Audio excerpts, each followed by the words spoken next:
Assalamualaikum warahmatullahi wabarakatuh. Perkenalkan, nama saya Salma Kusmawardani, NPM 19751060. Di sini saya akan mempresentasikan tugas komunikasi bisnis terkait berita tentang Omnibus Law yang terjadi selama bulan Oktober 2020. Pada presentasi kali ini, saya mengamati tentang Omnibus Law. Sumbernya yang saya dapat yaitu dari tempo.co perihal Omnibus Law. Tanggal artikel tersebut yaitu 20 Oktober 2020. Judul artikelnya yaitu Tolak Omnibus Law, Demonstrasi Mahasiswa dan Buruh Kepung Jakarta Hari Ini. Reporternya Imam Hamdi dan editor Endri Kurniawati. Dewan dan pemerintah menyepakati RUU ini dalam raker pengambilan keputusan tingkat 1 di DPR pada Sabtu tanggal 3 bulan 10 malam. Ragam ketentuan kontroversial yang merugikan rakyat turut mewarnainya. Beragam protes dan aksi muncul sebagai reaksi atas kesepakatan ini. Salah satunya dari golongan para buruh di Indonesia. Mereka bahkan bakal melakukan aksi mogok nasional bila kesepakatan RUU Cipta Kerja ini terus dibahas dan bakal diundangkan menjadi UU. Konfederasi Serikat Pekerja Indonesia atau KSPI pun membeberkan alasan mengapa beberapa poin dalam RUU Ciptaker ini harus disoroti dan kemudian ditolak sebab dinilai merugikan kaum buruh. Berikut beberapa poin-poin RUU Ciptaker. Yang pertama yaitu RUU Ciptaker menghapus upah minimum kota atau kabupaten (UMK) bersyarat dan upah minimum sektoral kota atau kabupaten (UMSK). Sedangkan KSPI menilai UMK tidak perlu diberikan syarat karena nilai UMK yang ditetapkan di setiap kota atau kabupaten berbeda-beda. Seharusnya, kata buruh, penetapan nilai kenaikan dan jenis industri yang mendapatkan UMSK dilakukan di tingkat nasional. Yang kedua yaitu pemangkasan nilai pesangon dari 32 bulan upah menjadi 25 bulan, di mana 19 bulan dibayar pengusaha dan 6 bulan dibayar BPJS Ketenagakerjaan. Yang ketiga yaitu perjanjian kerja waktu tertentu atau PKWT yang menyatakan tidak ada batas waktu kontrak atau kontrak seumur hidup. Yang keempat yaitu karyawan kontrak dan outsourcing seumur hidup yang menurut KSPI bakal menjadi masalah serius bagi buruh. Sebab masih belum jelas nantinya siapa pihak yang akan membayar jaminan kehilangan pekerjaan atau JKP untuk karyawan kontrak dan outsourcing. Yang kelima yaitu jam kerja yang eksploitatif atau tanpa batas jelas dinilai merugikan fisik dan waktu para buruh. Yang keenam yaitu penghilangan hak cuti dan hak upah atas cuti.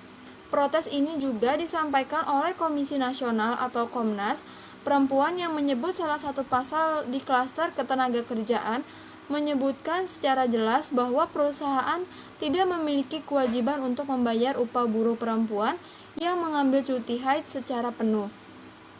Yang terakhir yaitu terancam hilangnya jaminan pensiun dan kesehatan karena kontrak seumur hidup. Fraksi-fraksi yang setuju dan tidak setuju tentang RUU Ciptaker.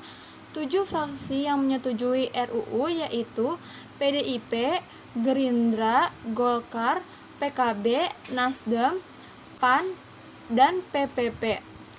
Dalam pembahasan RUU kontroversial ini, sebanyak 7 fraksi setuju untuk melanjutkan pembahasan RUU Omnibus Law Ciptaker. Sementara, 2 fraksi yang menyampaikan penolakan pengesahan RUU Ciptaker adalah Partai Demokrat dan PKS. Fraksi Rakyat Indonesia atau FRI mengajak berbagai elemen rakyat Indonesia untuk menolak Omnibus Law UU Cipta Kerja lewat perlawanan sipil berskala besar atau yang mereka sebut dengan PSBB. FRI mengagendakan demo pada 20 hingga 22 Oktober 2020. Mereka mengajak untuk menyuarakan penolakan lewat berbagai media sosial menggunakan tagar-tagar seperti diantaranya cabut Omnibus Law, kita belum menang, dan stop brutalitas aparat. Selain bergerak secara daring, FRI juga mengajak berbagai elemen masyarakat turut serta dalam aksi damai dengan cara mogok sekolah, kuliah maupun kerja, memprotes Omnibus Law di jalanan, pabrik, kebun, sawah, sekolah, kampus, pasar, kantor, ruang-ruang publik, atau dimanapun juga.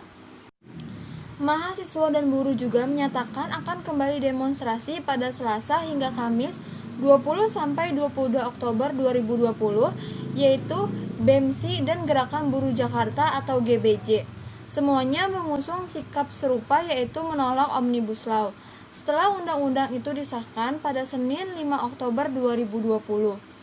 Koordinator Wilayah BEM Jabodetabek sampai Banten, Aliansi BEM Seluruh Indonesia atau BEMSI, Bagas Moropindra menyatakan bakal turun hari ini hingga 22 Oktober mendatang. Mereka kecewa terhadap Presiden Joko Widodo atau Jokowi yang belum mau menemui mahasiswa. Selain itu, sebanyak 14 pimpinan organisasi kemasyarakatan di Jakarta Timur mendeklarasikan kesiapan menjaga kondusivitas wilayah saat demo UU Cipta Kerja di Istana Negara Jakarta Pusat. Deklarasi dipimpin Kepala Polres Metro Jakarta Timur, Komisaris Besar Ari Ardian di Gelanggang Olahraga atau GOR Otista Jatinegara. Belasan pimpinan ormas diberi pengarahan seputar semangat nasionalisme serta sejumlah peraturan dalam aktivitas penyampaian pendapat di muka umum.